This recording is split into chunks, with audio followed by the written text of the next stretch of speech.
Televen, en nombre de Brillo de Oro, presenta el Noticiero Estelar. Programa informativo de producción nacional, con elementos de lenguaje, salud, sexo y violencia, que solo bajo la supervisión de padres, madres, representantes o responsables, es apto para niños, niñas y adolescentes.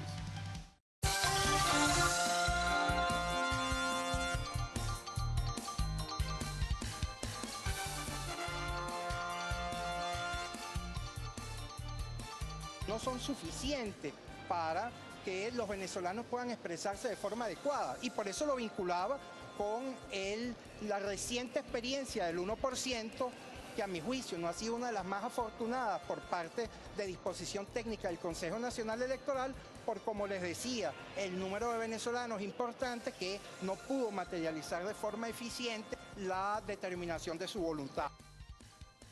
Directorio del Consejo Nacional Electoral no dio respuesta sobre condiciones del 20% para el revocatorio.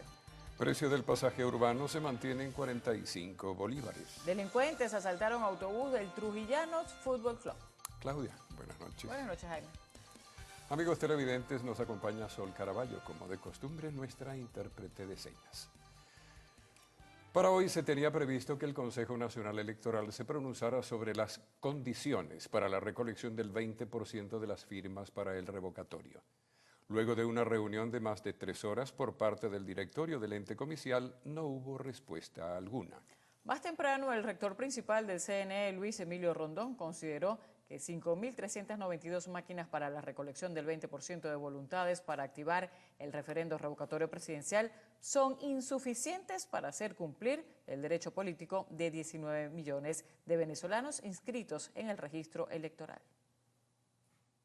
No son suficientes para que los venezolanos puedan expresarse de forma adecuada, y por eso lo vinculaba con la reciente experiencia del 1%, que a mi juicio no ha sido una de las más afortunadas por parte de disposición técnica del Consejo Nacional Electoral, por, como les decía, el número de venezolanos importantes que no pudo materializar de forma eficiente en tiempos oportunos y en el marco de los principios de eficiencia, de celeridad, la determinación de su voluntad. Apoyándose en el artículo 72 de la Constitución venezolana, recordó que la recolección del 20% de voluntades, en este caso es en el ámbito nacional y no regional, por tratarse del presidente de la República. Igualmente informó que no serán nucleados los centros de recolección.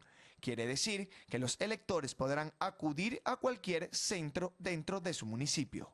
Este principio evita lo sucedido en la fase que le señalaba del 1%, donde un elector tenía que inclusive trasladarse a través de varios municipios para poder materializar su voluntad de expresarse y adherirse a esta solicitud. ¿Qué es indispensable a mi juicio? Bueno, que se optimice el funcionamiento de las máquinas. El rector también informó que en los próximos días se instalará una mesa de trabajo con representantes de los partidos políticos para determinar aspectos técnicos de la ubicación de los centros de recolección de voluntades. Desde la sede del Consejo Nacional Electoral, Harley Monseguilemán, Televen. El proceso de recolección de las firmas podría realizarse la primera quincena de octubre. Esto si se cumple lo establecido en las leyes venezolanas. Así lo informó el representante por la Mesa de la Unidad ante el Consejo Nacional Electoral, Juan Carlos Caldera. El diputado de la Asamblea Nacional informó además que tras una reunión que sostuvo con el rector Luis Emilio Rondón, se confirmó que el proceso comicial se desarrollará por 3 días continuos. Destacó que de haber voluntad política, el referendo se realizará en este 2016. En el informe entiendo que se habla de nuevo de finales de octubre. Nosotros hemos señalado que no hay ninguna razón, ninguna justificación para hacer un proceso de esta magnitud a finales de octubre. Este proceso debería ocurrir o en la primera quincena más tardar, como muy tarde de octubre, pero sí hemos señalado y lo hemos dicho una y otra vez, esto no es un problema de tiempos. Esto es un problema de falta de voluntad política. El parlamentario aseguró que ante los directorios que se efectúan en el CNE para la definición de las condiciones de la recolección de las firmas, la MUD se mantiene en sesión continua. La Mesa de la Unidad Democrática está en sesión permanente, evaluando las discusiones, y en el momento en que conozcamos de manera oficial las condiciones a las que el Consejo Nacional Electoral ha acordado la celebración del 20%, en ese momento, de manera unitaria e inmediata, la Mesa de la Unidad fijará posición. Este martes, a partir de las 2:30 de la tarde, continuará la reunión del directorio del Consejo Nacional Electoral con el objetivo de definir las condiciones para el 20% de manifestaciones de voluntades. El representante por la Mesa de la Unidad Democrática ante el CNE, Juan Carlos Caldera, aseguró que durante la conversación establecida con el rector Luis Emilio Rondón, se tocaron puntos sobre el horario en el que se desarrollará la recolección del 20% de las firmas, esto con el objetivo de garantizar que cada uno de los venezolanos ejerza su derecho al voto. Kevin Alfonso Gil, Televen. Fue liberado el concejal de Primero Justicia en Puerto La Cruz, Luis Barrios, quien había sido detenido en la madrugada del pasado viernes por el SEBIN. Barrios informó que aún desconoce los motivos de su detención, que lo mantuvo incomunicado por 70 horas. Fui detenido por más de 20 funcionarios fuertemente armados del SEBIN. No hubo explicación alguna del proceso por el cual me detuvieron con una persona a quien le estaba dando la cola en ese momento en el centro de Puerto La Cruz. Las condiciones en las cuales estuve en un calabozo del SEBIN, calabozo con las condiciones que ustedes se pueden imaginar. Sí me permitían tener acceso a los alimentos que me enviaban mi familia, mis compañeros del partido, a los amigos, pero jamás tuve algún tipo de comunicación con alguna persona afuera, pues. Barrios señaló que su detención sería meramente política por ser el promotor del referéndum contra el presidente Nicolás Maduro en la ciudad de Puerto La Cruz y debido al trabajo político que viene realizando en la zona. El equipo de fútbol trujillanos fue asaltado durante la madrugada de este domingo, cuando antisociales detuvieron la unidad que los transportaba. Desde Maturín, el conjunto andino regresaba a su ciudad local pasada la medianoche. Luego de un desvío, un conjunto de 6 asaltantes paró el vehículo. Fueron abordados y despojados de pertenencias con armas de alto calibre. Amenazaron con detonar granadas si no colaboraban. En Anzoátegui, 9 agentes detenidos, 60 bajo investigación y la intervención de la Dirección de Orden Público de la Policía Regional originaron una evaluación del Ministerio de Interior y Justicia para verificar si el cuerpo de seguridad será intervenido. La medida se tomó luego de que en la sede de este cuerpo de seguridad se habrían desviado 10 toneladas de harina de trigo robadas. 10 toneladas. Y para bajar por lo menos 118 o 125 sacos de harina de trigo, eso amerita una logística y el trabajo en concurso de un grupo de personas.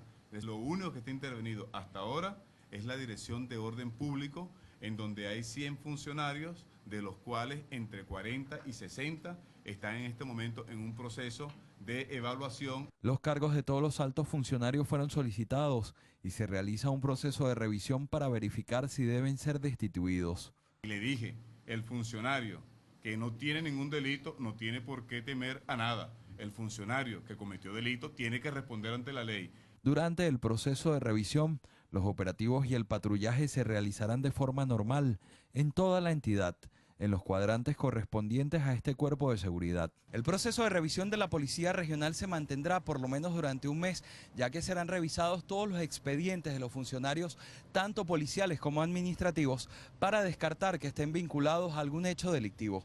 Desde el estado Anzoátegui, Jesús Albino, Televen. Fue detenida una funcionaria de Corpo Elec Guárico, señalada de ser líder de una banda conocida como Los Ruiz. Así lo informó el secretario de Seguridad Ciudadana de la entidad, Juan Delgado Gaspar. La captura de esta funcionaria se efectuó luego de que la Guardia Nacional realizara la aprehensión de 3 personas, 2 hombres y una mujer, en la población de Ortiz de la entidad guariqueña, quienes presuntamente pretendían burlar a las autoridades tras intentar asesinar a una mujer horas antes. Se está investigando el tema de un sicariato, de un homicidio, de unas lesiones, en fin, son un tema de investigación en este momento y que nosotros próximamente daremos ya información precisa y contundente de este caso. Igualmente, el funcionario resaltó que en el estado Guárico 7 presuntos antisociales fueron abatidos por los organismos de seguridad en distintos procedimientos, entre ellos 3 en la capital guariqueña. Una banda peligrosa conocida como Los Tierras, que incursionaban en el sector Pedro Zaraza, fueron abatidos por la comisión de la Policía del Estado Bolivariano de Guárico al mando del comisionado Edgar Sáez, 3 de ellos tenían secuestrado a unos residentes de acá de nuestra urbanización. Finalmente, Gaspar informó que durante la reciente semana fueron incautadas 19 armas de fuego, así como recuperados 13 vehículos y 14 motocicletas. Desde el estado Guárico, Jorge González, Televen. Fue privado de libertad el fiscal del estado Apure, Néstor José Gámez, por supuestamente haber pedido 100.000 bolívares a un pescador a cambio del motor de su lancha que había sido retenida. Se le imputó por ser el coautor en la exigencia de dinero al pescador y agavillamiento. Se le mantendrá detenido en la sede del Comando Nacional Antiextorsión y Secuestro en San Fernando de Apure. Por presunta extorsión a un comerciante en el estado de Yaracuy fueron privados de libertad 3 efectivos de la Guardia Nacional. El mayor Antonio José Rivas Hidalgo, el sargento mayor de segunda Gilberto Ángel Rivas y el sargento mayor de tercera Jonathan Javier Harry Rodríguez fueron imputados por la presunta comisión del delito de extorsión agravada y permanecerán recluidos en la sede del CONAS en San Felipe. El pasado 6 de agosto, los efectivos castrenses le exigían a un comerciante 1.200.000 bolívares a cambio de no retener su vehículo, el cual fue hurtado y recuperado en días anteriores. Por la presunta responsabilidad en el secuestro de 2 personas provenientes de Trinidad y Tobago, fueron acusados 3 agentes de la Guardia Nacional Bolivariana en el estado del Tamacuro.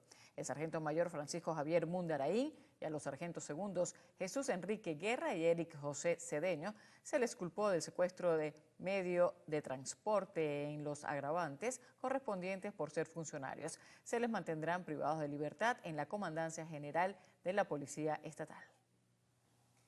El ministro de Transporte y Obras Públicas, Ricardo Molina, afirmó que el precio del pasaje del transporte público aún se mantiene en 45 bolívares y que cualquier aumento sería ilegal.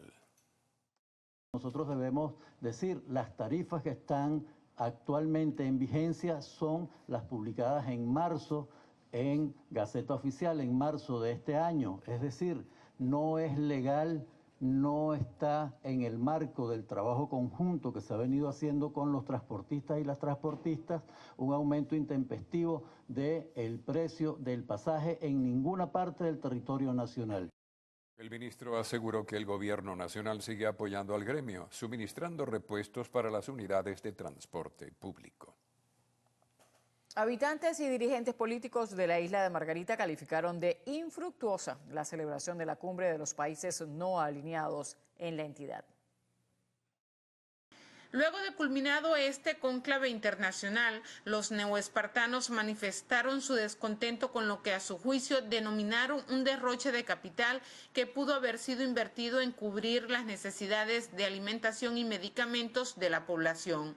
Luego de una semana sin venta de productos regulados en supermercados y establecimientos comerciales, este lunes reaparecieron las colas para adquirirlos. Un descontento sin precedentes, porque lo que hicieron fue traer 10.000 jóvenes en vehículos de todo el estado de Venezuela, O sea, eso no nos trajo a nosotros nada. Trajeron y que 500 toneladas de comida, ¿dónde están?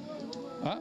Eso no se vio por ningún lado. No trajo beneficio ni al comercio ni a nadie. En Margarita realmente como que, oye, menos mal que ya, hicieron sus cosas, lo pasaron bien y se fueron. En pocas palabras, decepcionante. Se gastó un dineral enorme de 170 millones de dólares, y lo cual el pueblo, o el Estado de Esparta en general, estamos padeciendo de muchas carencias, especialmente alimentos, medicina y la inflación muy alta.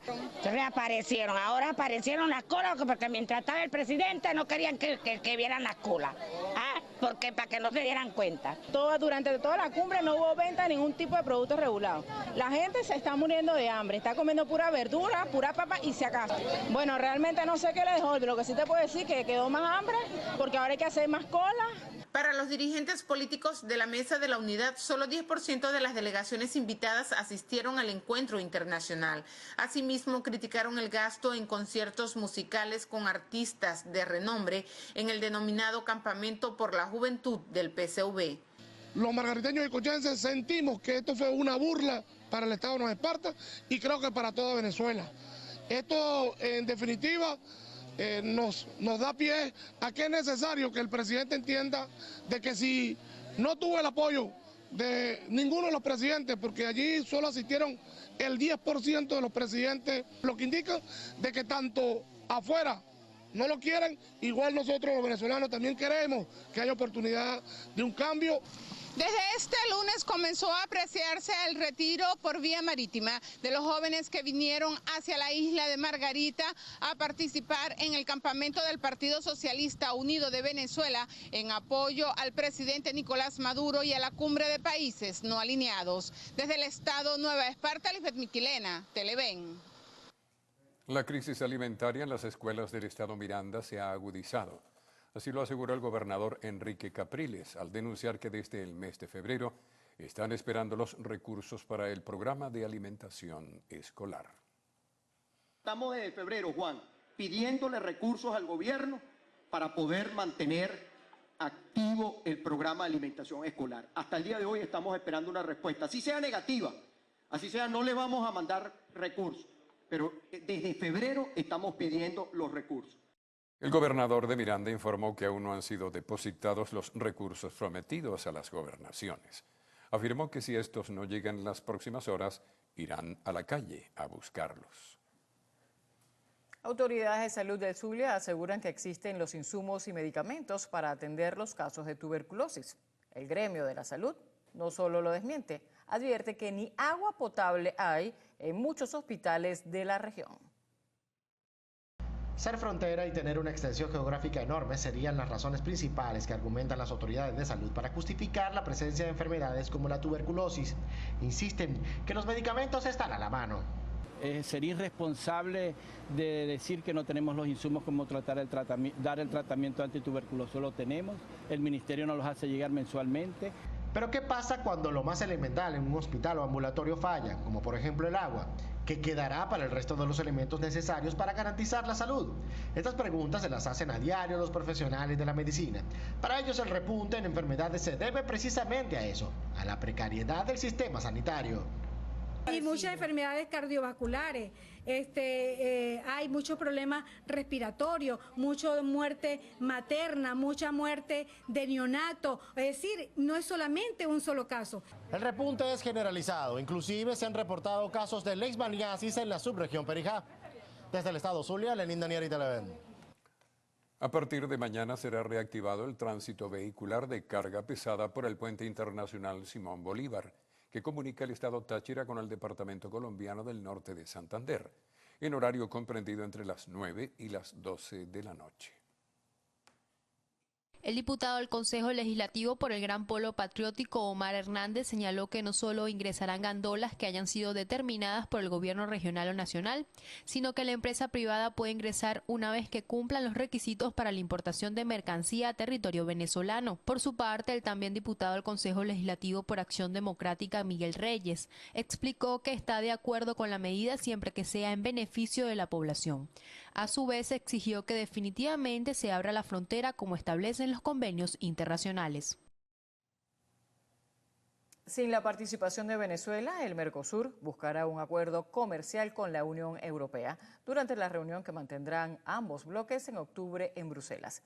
A través de un comunicado, los cancilleres de Argentina, Brasil, Paraguay y Uruguay informaron que fue examinada la agenda de negociaciones comerciales externas al bloque durante una reunión realizada en la Asamblea General de la ONU en Nueva York. Resaltaron que las 4 naciones solicitaron a los países de la Unión Europea reforzar el compromiso con el proceso de negociaciones. Indicaron que la próxima ronda de conversaciones entre ambas partes debe celebrarse entre el 10 y el 14 de octubre en Bruselas. 2 sujetos fueron abatidos mientras atracaban una casa en la urbanización Santa Eduvigis. En breve los detalles. Para paciente recluido en el Centro Médico de San Bernardino se requiere con urgencia sangre tipo ORH negativo. Quienes puedan colaborar, a favor comunicarse por los teléfonos 0412-373-0022 y 0412-312-9121. Gracias.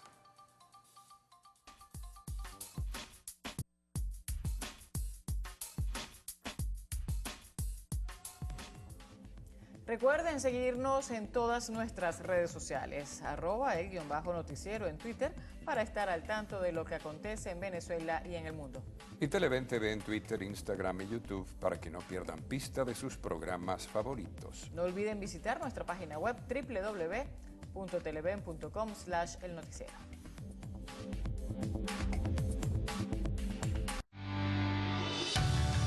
Estás viendo El Noticiero.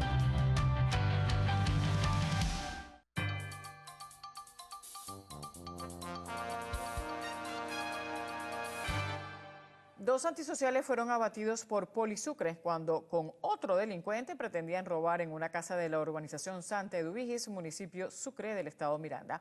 El tercer delincuente se dio a la fuga. Se pudo conocer que alrededor de las 9 de la mañana de este lunes los sujetos ingresaron a la residencia Rocío, ubicada en la tercera avenida de la urbanización Santa Eduvigis, luego de someter a la señora del personal de servicio, obligándola a entrar a la casa y llevarlos hasta donde se encontraba la dueña de la vivienda de 78 años. Los antisociales, identificados como John de Rojas, de 22 años, y Gerald Moreno, de 21 años, portaban armas de fuego y una granada. Fueron abatidos al enfrentarse con efectivos de la Comisión de Patrullaje Motorizado de Polisucre, quienes fueron alertados de la situación por los vecinos de la zona. Ciertamente lo que cuenta la vecina que hace el llamado, ella indica que ella estaba paseando su perro y observó la actitud sospechosa de tres sujetos. Dos de ellos entraron violentamente a la quinta cuando iba entrando la señora de servicio y ahí se procede lo que ellos llaman la retención de las víctimas, pues de las personas que estaban dentro.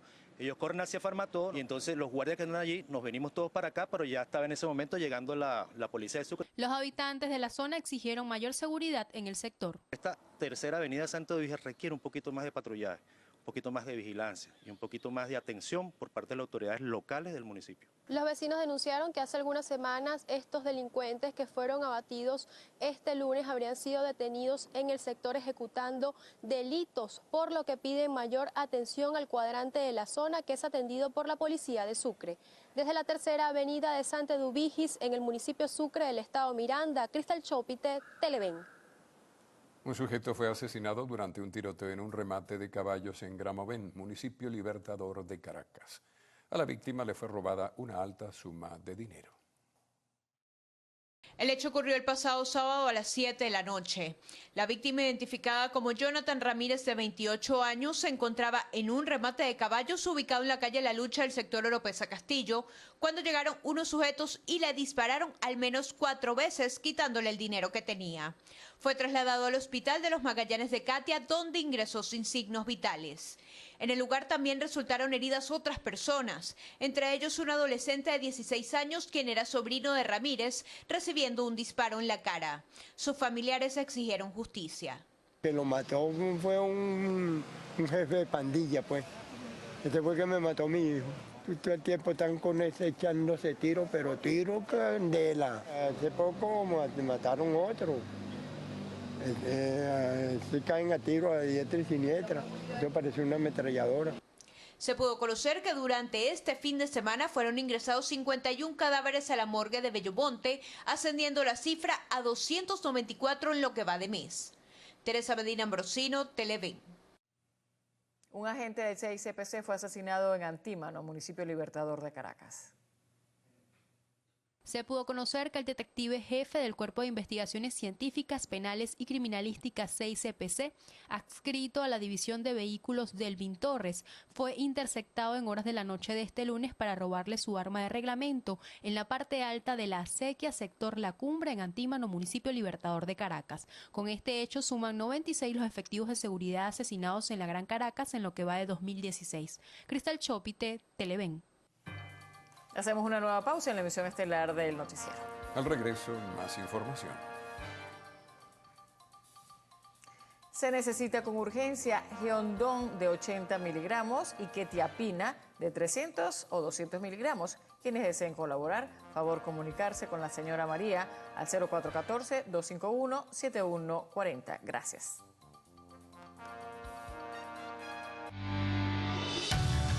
Estás viendo El Noticiero.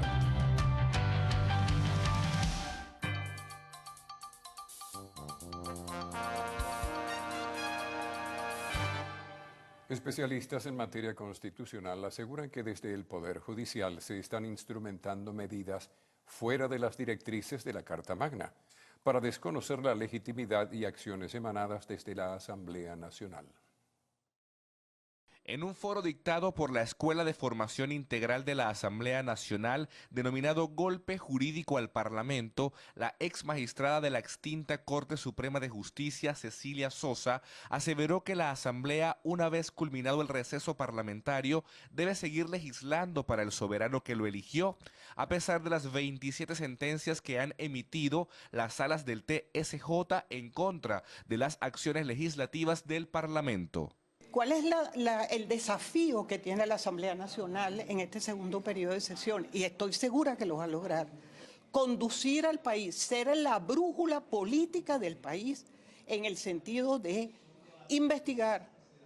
Si no puede convocar al presidente, bueno, cuadros medios, cuadros bajos, información, buscar información, destapar la corrupción. Tiene elementos de naturaleza política fundamentales. Entre tanto, el abogado constitucionalista José Vicente Haro asegura que los obstáculos que pueda colocar el TSJ a la Asamblea no afectan al Parlamento, sino a los ciudadanos, además de la violación que se le hace a la Carta Magna. Esta situación no solamente afecta a la Asamblea Nacional, es una situación que afecta al ciudadano común.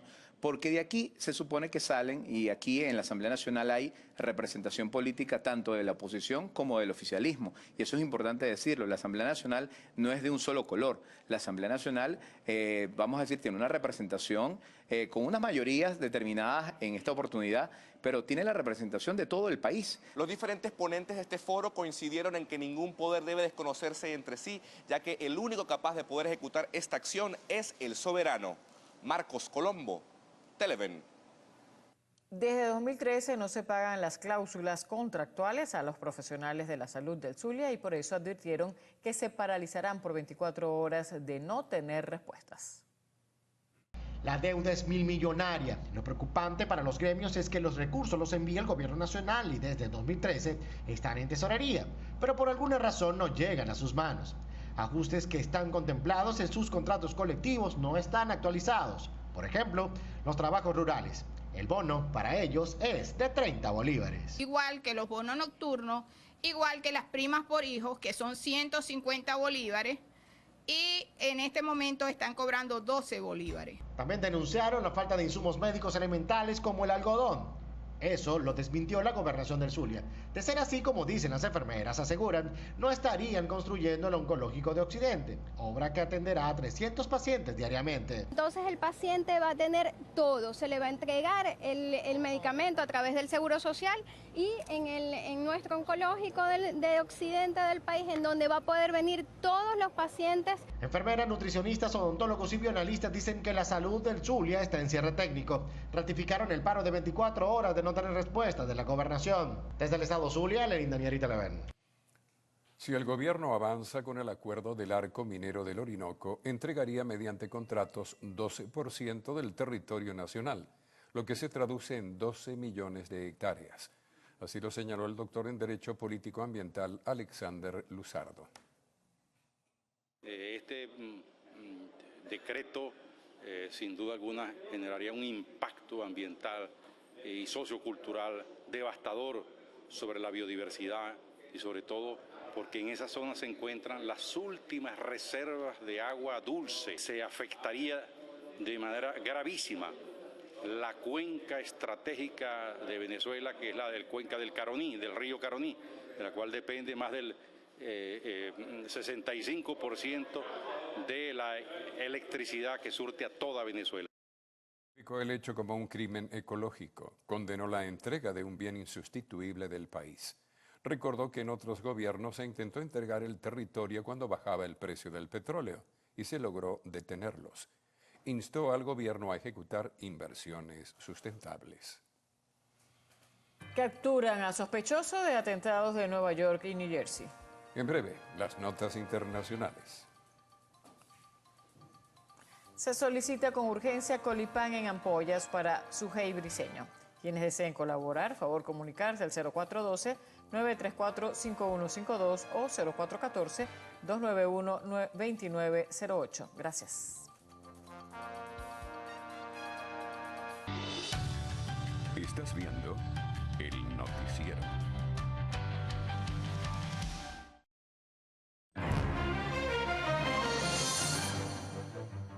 policía detuvo este lunes a Ahmad Khan Rahami, sospechoso buscado por el atentado con bombas en Nueva York. El afgano fue arrestado después de un tiroteo en New Jersey y luego de que las fuerzas de seguridad lo vincularan con el ataque del fin de semana. Fue catalogado como peligroso por los entes policiales. Khan Rahami, de 28 años, resultó herido en la balacera y fue llevado a un hospital. El secretario de Estado del Vaticano, Pietro Parolin, asistirá el próximo 26 de septiembre en Cartagena de Indias a la ceremonia de firmas del acuerdo de paz entre el gobierno de Juan Manuel Santos y las Fuerzas Armadas Revolucionarias de Colombia, FARC. El director de prensa vaticana, Greg Burke, confirmó hoy que el cardenal Parolin llegará a territorio colombiano directamente desde Nueva York. El Papa Francisco se mostró complacido con el reciente convenio y apoya la iniciativa por la paz. Al menos 50 personas murieron en manifestaciones a manos de fuerzas policiales en la República Democrática del Congo. La oposición denunció este hecho hoy cuando manifestaba en las calles por la salida del presidente congolés Joseph Kabila. El Ministerio del Interior informó que 3 policías fueron asesinados por los manifestantes. Volvieron los bombardeos a la ciudad de Alepo luego de que expirara la tregua de alto al fuego de Rusia y Estados Unidos en Siria. Decenas de muertos junto a cientos de heridos y desaparecidos dejó el ataque. El Observatorio Sirio de los Derechos Humanos indicó que los blancos de las aeronaves eran los convoyes de ayuda humanitaria. El Estado Islámico abrió escuelas privadas en Siria. Los terroristas cobran una cuota mensual de $4,7 mensuales para los estudiantes de primaria y 11,6 para los de secundaria. Los centros educativos están en Deir, al sur, en la ciudad de Al-Mayadin. El expresidente peruano Alberto Fujimori fue internado en una clínica de Lima por presentar molestias en la lengua y presión baja, según el Instituto Nacional Penitenciario. Sentenciado a 25 años de prisión por homicidio y secuestro, lo trasladaron a una clínica peruano-japonesa anoche.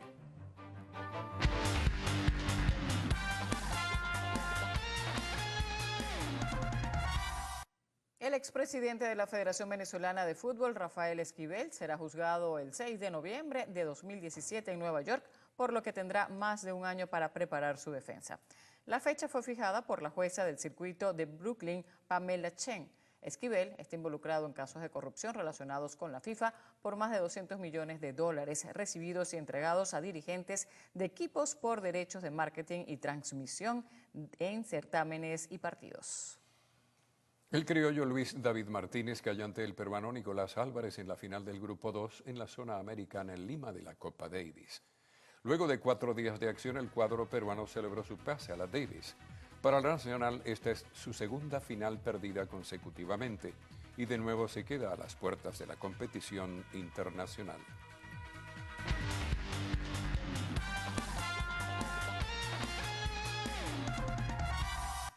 Ahora vemos qué nos trae lo actual.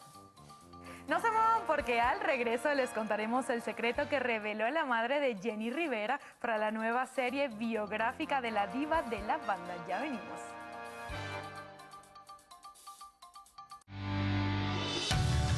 Estás viendo el noticiero.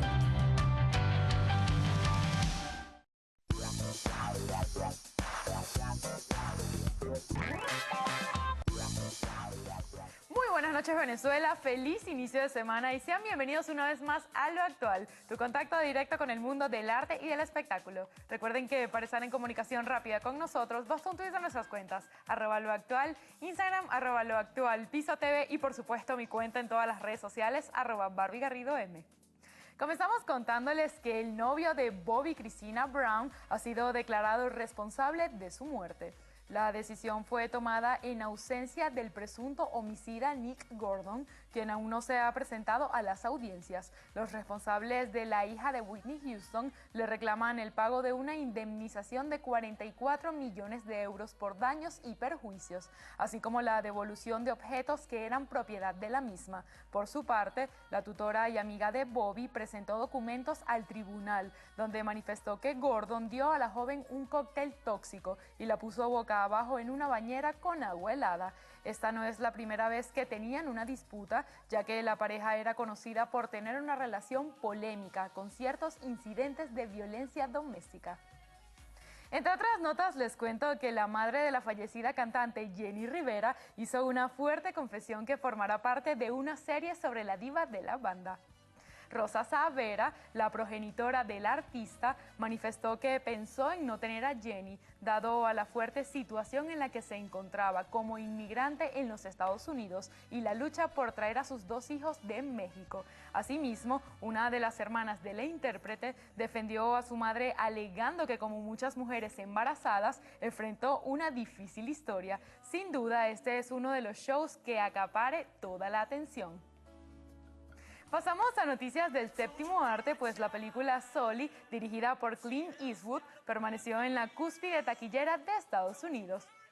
El film está protagonizado por Tom Hanks en el papel del capitán Chesley Sully Sullenberger y logró liderar la lista por segunda semana al recaudar $22 millones. Por su parte, la espeluznante cinta La Bruja de Blair acaparó $9.7 millones y ocupó el segundo lugar en boletos vendidos, mientras que la comedia del bebé de Bridget Jones se llevó $8.2 millones. Y Snowden, en la que Joseph Gordon-Levitt interpreta al ex analista de la NSA Edward Snowden, se estrenó en el número 4 con $8 millones. Y para finalizar, la escritora de la popular cinta Bridget Jones anunció este fin de semana que realizará un musical con la exitosa franquicia. La autora británica comentó que esto se podría convertir en realidad en los próximos años y que ya tiene el guión listo. Esta historia ya cuenta con 3 películas, la primera que inicia la historia de una mujer soltera a los 30 años, que está obsesionada con su peso y su vida amorosa, y fue estrenada en el 2001. Además, la última entrega, con pocos días en cartelera, ha contado con muy buenas críticas. Y con estas excelentes noticias finalizamos por el día de hoy. Nos vemos mañana con más noticias del mundo del entretenimiento. Chao, chao. Muy bien, amigos, a esta hora nos vamos. Tengan todos ustedes buenas noches. Buenas noches.